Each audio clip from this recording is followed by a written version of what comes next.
Hi, good afternoon. Right, today I'm going to be grouting a mirror that I have recently made. So I thought I'd show you and go through the grouting process with you. So this is the mirror, full of texture and unevenness. It's not a flat practical item at all, so it's quite uneven, quite bumpy, as is a lot of the things that I make, to be honest. So that's what I'm going to be grouting. It's 25 centimeters square, okay, with a, I don't know, 18 centimeter mirror in the middle, which obviously I've protected so that it doesn't get covered in grout. Okay, grouting. So let's get started. Here's what you'll need. This is obviously the grout. Today I'm using Mappy Ultra Colour Plus, which is a waterproof one suitable for outdoor projects as well. Sage green colour number 177. I'll be mixing that in a silicone bowl like this, nice and flexible, so you can get the spatula in to give it a good mix and get all the little bits and bobs out. Mix it with the palette knife or the spatula. No, it's not a palette knife. The spatula like this. This is what I prefer to use. Water from an old washing up liquid bottle, because you've got the little thing there, and then you can squeeze out as much as you need. Tablespoon for spooning the grout into the pot, nice and clean. And then when you're ready to apply the grout, there's a number of different tools. Mostly I use a palette knife, a nice thin one like this that actually has a little bit of flex. There are other palette knives, obviously different shapes, different sizes. These ones are much firmer, not a lot of give in those. I prefer this one. This is my go-to all the time, which to some might seem a bit bizarre, but it just works for me. I can feel the pressure, how much I need to push with it. It's got quite a nice little fine tip so that I can push it into all the little holes. Yeah, that works for me. That's another alternative, which is a silicone spreader almost, and I use that for bigger projects because then obviously you're covering a bigger area. You could also use these lovely things, hands if they're gloved, because you can feel the pressure of what you're applying, and that's great too. So when you're taking off the grout, you can use some paper towel, which is known as the dry grouting version, or you can use a damp, and I highlight the word damp, sponge to take off the grout, and just keep turning the sponge to get a clean surface, and then rinse it with water, and really do wring out as much of the water as you can so that it is damp. You don't want to put in more water onto your piece when you're trying to take it out and dry the grout out. Also, adding water like that can diminish the colours of the grout, and a black, for example, it will grey it down instead of keeping it that lovely bold black colour. Okay, right, let's get going. Okay, so to start with, I'm going to be spooning the grout powder into the silicone bowl. I'm assessing at the moment by looking at the object how many spoonfuls I think I'm going to need. It's a calculation in my head that, from experience, roughly to know how many spoonfuls are required. I've gone for 4 heaped tablespoons there. Now I'm adding water slowly, a little bit at a time. So you start by adding a small amount, and then with the spatula start mixing.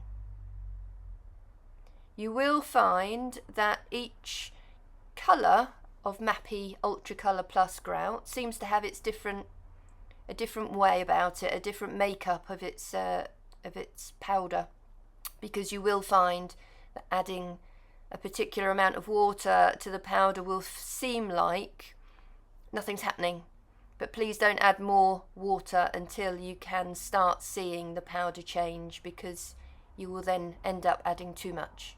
It's a strange thing, but yeah, trust the process, and it does come good in the end.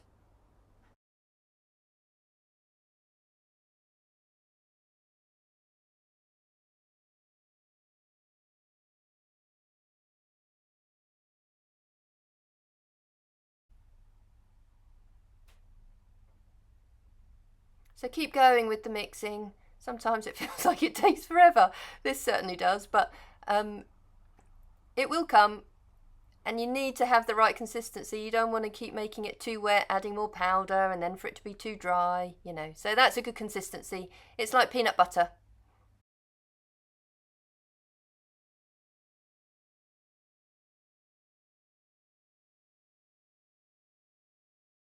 So you leave the grout to sit for 5 or 10 minutes or so, just so that it does its chemical reaction. And then you can start adding small areas. As you can see here, I've added a dollop of grout to each corner. And then personally for me, I find it easier to pick the item up to grout. Not everyone, and obviously if it's a huge piece you can't do that. But for these smaller items, it's just a personal preference. All of these things, it's a personal preference. I prefer to use my palette knife and pick the piece up. And then it's a slow process. You're pushing the grout into all of the holes. As I mentioned at the beginning, this is quite an uneven piece, so there's all sorts of heights and shapes and angles, and it's not flat by any means. So it takes a while, and push the grout into all the different nooks and crannies. The point of the grout is to fill the gaps, fill the holes. So you don't want holes showing up at all. It needs to be a nice coverage across the board. So take your time, shut the door. You know, this isn't a 5-minute job. It'll probably take, I don't know, 20 minutes or so to grout this piece well.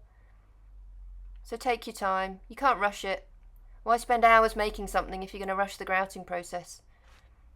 Doesn't make sense. So give yourself some time, and you'll reap the rewards as and when it's finished. Now for me as well, I always grout the edges. So again, I've picked the item up and I'm applying it. It's like icing a cake, really, I guess. Just not as tasty. But yeah, apply the grout to the edge as well as the top, and that finishes it off nicely. Okay, so after about 30 minutes, you'll be ready to take off the excess grout. Now for me, I like to use a damp sponge, and I highlight the word damp. So use the damp sponge to remove the excess grout, and keep turning the sponge so that you reveal a clean surface, and keep turning and removing,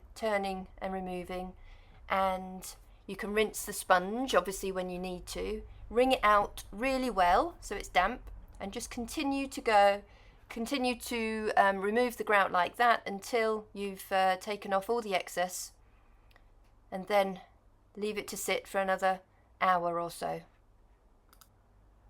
So after about an hour, you'll see a film has appeared on top of your work. This is a residue of the grout, basically. It's like a chalky residue. It's completely normal, so don't panic. And now what the last and final thing to do is to buff that up. So using a nice piece of clean cotton or rag or something like that, just gently wipe over your piece of work to remove this chalky film. It doesn't take long and it doesn't take much.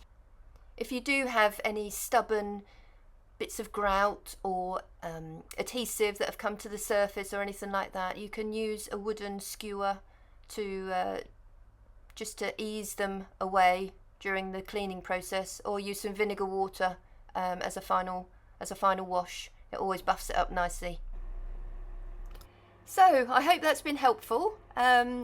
Sorry for the lack of video removing the grout because my camera died, but I hope it's been helpful, and please do subscribe for more.